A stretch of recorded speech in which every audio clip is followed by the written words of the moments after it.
nous ont appris le métier, qui nous ont appris la dégustation, les produits, comment les préparer, comment les mélanger, comment les aromatiser. Tout ça, on a appris sur le tas avec nos producteurs.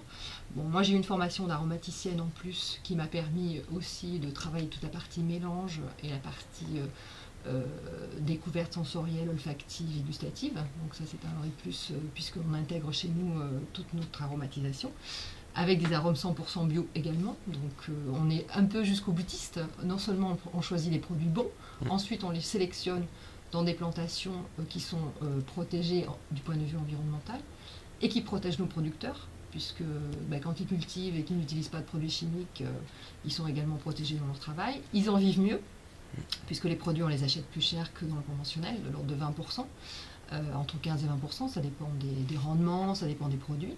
Donc les producteurs en vivent mieux, ils se nourrissent mieux, puisque ce sont des producteurs qui sont en ligne directe avec leur agriculture, leur terre. Hein. On a affaire à des pays en voie de développement, où les gens ne se sont pas éloignés de leur jardin, contrairement à nos sociétés plus urbaines. Et ces gens-là, tous nos producteurs, sont des paysans qui sont en contact direct avec la terre, donc ils se nourrissent tous les jours. Et le fait de savoir qu'on travaille avec des gens qui cultivent de manière saine leur plantation ou leur terre, mais c'est une vraie valeur pour nous, parce que ce sont des producteurs qui vivent mieux, qui ne sont pas malades, qui vivent des produits agricoles qu'ils cultivent, qui peuvent avoir une vache sur leur exploitation et du coup avoir du bon lait et vendre ce surplus de lait pour avoir des revenus complémentaires. Il y a toute une éthique, il n'y a pas que la certification.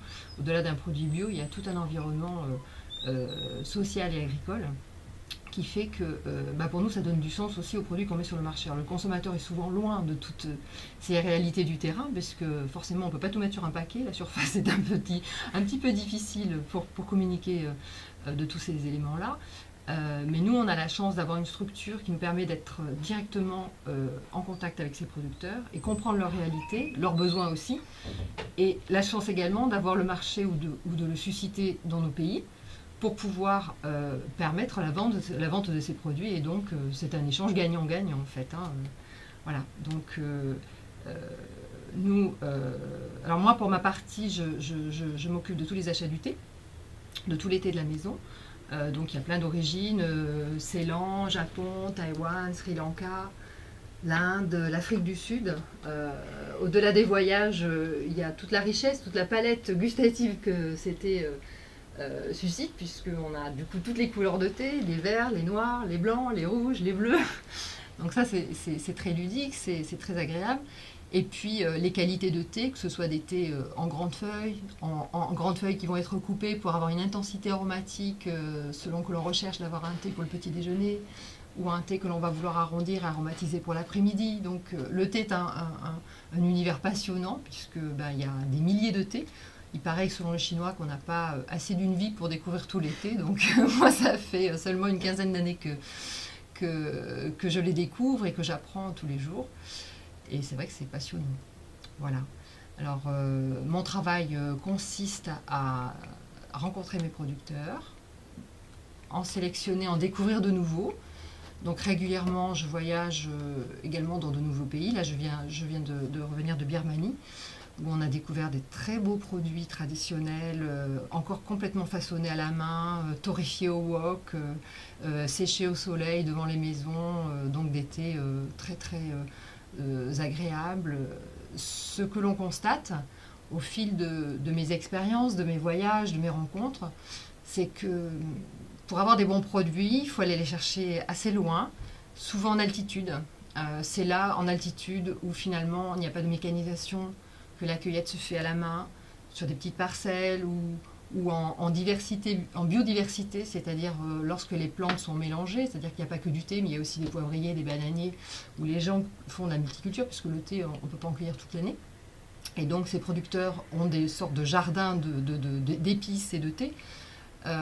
Et c'est souvent donc en altitude, assez éloigné, lorsqu'il n'y a pas de mécanisation, où la cueillette va être manuelle, puisque les machines ne peuvent pas s'y déplacer. que l'on obtient les thés les meilleurs.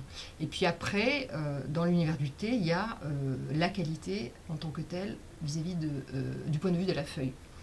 Ce qu'il faut savoir, c'est qu'une feuille de thé, j'ai pas d'exemple à vous montrer. Si à la limite, je peux vous montrer sur une boîte. Là, vous voyez par exemple, vous avez la feuille de thé. Elle est constituée du bourgeon. La feuille de thé ici, elle est constituée du bourgeon terminal, de 2 petites feuilles, et puis ensuite il y a des feuilles en dessous. Ce qu'il faut savoir, c'est que pour avoir la meilleure qualité du thé, il faut rester sur les 3 petites feuilles du dessus. C'est ce qu'on appelle la fine cueillette. Ces feuilles-là, elles concentrent toutes les vertus du thé, les antioxydants, les meilleures concentrations de thianine, c'est-à-dire ce qui empêche que le thé soit amer. Et en plus, ce sont les feuilles les plus fines qui sont les plus rigides, les plus solides. C'est-à-dire que lorsqu'on va transformer le thé, que l'on le fasse fermenter ou pas, on va le presser pour faire remonter les huiles essentielles. Ensuite, on va le rouler pour en extraire toutes ces huiles essentielles. Ensuite, on va le presser, on va le sécher. Tous ces traitements-là font que la feuille elle est soumise à rude épreuve. Et ce sont finalement les feuilles les plus grosses, celles du dessous, qui seront les plus fragiles, parce qu'elles seront plus robustes, mais elles seront plus cassantes. Et ce sont ces feuilles-là qui vont donner les piètres qualités du thé, ce que l'on a l'habitude de voir dans des produits courants, du conventionnel, de l'infusette classique, parce que la grande feuille ne peut pas rentrer dans l'infusette. Alors ce qui va caractériser la qualité du thé, c'est le fait qu'on soit en sélection de fines cueillettes sur la partie haute de la plantation lorsqu'on la cueille, lorsqu'on cueille ces feuilles-là.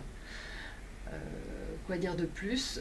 Alors après, on n'a pas la même typologie de thé que l'on se retrouve en fine feuille ou en grande feuille que en feuilles coupées ou brisées, tout simplement parce que le fait de briser la feuille va intensifier l'infusion. Le contact en fait entre l'eau et la facette de la feuille sera plus aisé, plus rapide lorsque la feuille aura été coupée en morceaux. Donc quand on veut faire des thés puissants, plus corsés, comme par exemple des breakfasts, des petits déjeuners, ou des thés qui vont être associés à un arôme également plus tonique, plus vivifiant, on va rechercher des bases un peu plus fortes pour avoir des thés avec un meilleur caractère.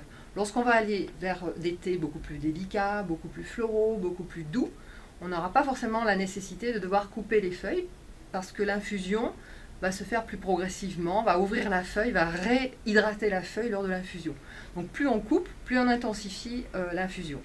C'est le propre des infusettes, puisque pour déguster un thé rapidement, aisément, avec le côté pratique de l'infusette, on va avoir brisé les feuilles pour pouvoir permettre une infusion plus rapide et plus aisée. Mais pour que l'infusette soit de bonne qualité, il faut que la sélection du thé qui rentre dans l'infusette soit une sélection de la partie haute du théier. Sinon, on a une qualité moyenne, voire médiocre, et donc souvent amère, et parfois masquée avec des arômes, des sucres, etc., etc. On voit de tout sur le marché du thé.